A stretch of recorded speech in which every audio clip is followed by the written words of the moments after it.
आप भी सोच रहे होंगे कि आज मैं ये क्या कर रहा हूँ। तो मैं बताना चाहूँगा कि आपने बहुत बार लोगों को मेट्रो में या अपने घर में खाली बैठे ये सब करते हुए देखा होगा और इसका कोई कारण है। कहा जाता है कि इससे आपके बाल गहरे हो जाते हैं, सफ़ेद से काले हो जाते हैं। अब इसके पीछे कितनी सच्चाई है, ऐसा क्यों कहा जाता है, ये सच में कारगर है कि नहीं है, आज इसी पे हम बात करेंगे। Hello friends, I am doctor Santpal Sangwan, dermatologist and hair transplant surgeon. और आज मैं एक बड़े ही इंपॉर्टेंट टॉपिक के बारे में बात करूंगा जिसको कहा जाता है बालायाम। बालायाम का मतलब है ऐसा योग जिससे कि आपके बाल गहरे और अच्छे हो जाते हैं। जिसके बाल गिर रहे हैं उसका गिरना रुक जाते हैं, जिसके बाल सफेद हो गए हैं उसके काले हो जाते हैं। कहा जाता है कि 3000 साल पहले हमारे पूर्वजों ने या हमारे योग ऋषियों ने इस प्रक्रिया को बताया था और इससे उनको काफी फायदा भी मिला। अभी भी काफी लोग बोलते हैं कि वो ये करते रहते हैं और उनको फायदा मिलता है, लेकिन बहुत सारे ऐसे भी लोग बोलते हैं जिनसे उनको कुछ फायदा नहीं होता, उल्टा उनके नाखून और घिस गए हैं। अब क्या इसकी सच्चाई है?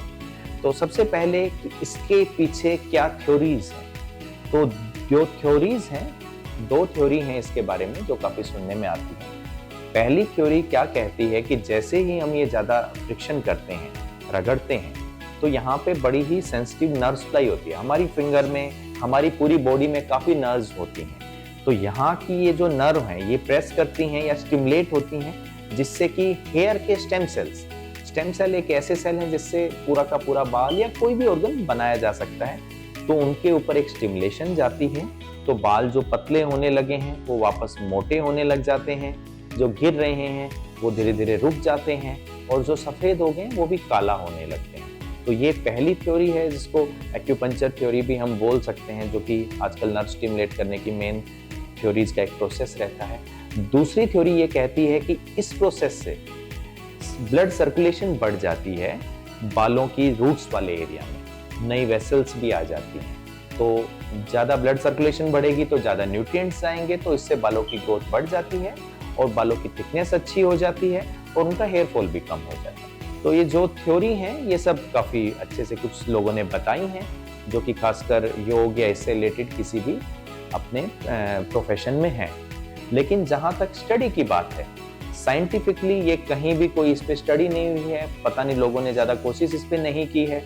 आयुर्वेद इस बारे में काफ़ी बातें करता है, योगा इस बारे में काफ़ी बातें करता है, लेकिन कहीं भी कुछ ऐसा नहीं मिला कि ये करने से किसी के बाल अच्छे हुए हैं, ये करने से किसी के बाल वापस काले हुए हैं। हाँ, आसपास बहुत से लोग या ये कहते हुए काफी सुन जाते हैं। अब ये करना कब चाहिए, कितने समय के लिए हमें करना चाहिए? तो कहा जाता है कि 10 से 15 मिनट तक हमें अपने नाखूनों को रगड़ना चाहिए। ऐसा हमें दिन में 2 बार करना चाहिए और ये लगातार 6 महीने से 1 साल से करने पे इसके काफी फायदे दिखाई देते हैं। तो अब मेरा व्यू क्या है? मुझे लगता है कि इसमें कोई बड़ा नुकसान नहीं है। कोई कहता है तो हम करने की कोशिश कर सकते हैं, लेकिन सिर्फ इसी पे डिपेंडेंट रहें और हम उम्मीद करें कि एकदम से हमारे बाल ग्रो हो जाएंगे, ऐसा आपको बिल्कुल नहीं करना चाहिए। तो कोशिश करो कि इसे करते रहिए, इसके साथ अपनी बाकी कोशिश भी जारी रखिए। आप अपने डर्मेटोलॉजिस्ट या हेयर ट्रांसप्लांट सर्जन को दिखाइए और उससे पूछिए कि बालों को कैसे ठीक किया जा सकता है, और घर में बैठ के इसको करते रहिए। इसमें तो कोई खर्चा नहीं है, आप कर सकते हैं। और इसके बारे में आगे कोई फ्यूचर में कभी स्टडी आएंगी या कोई ऐसी चीज होगी तो डेफिनेटली मैं अपने YouTube चैनल पे इसको डिस्कस करूंगा। Thank you.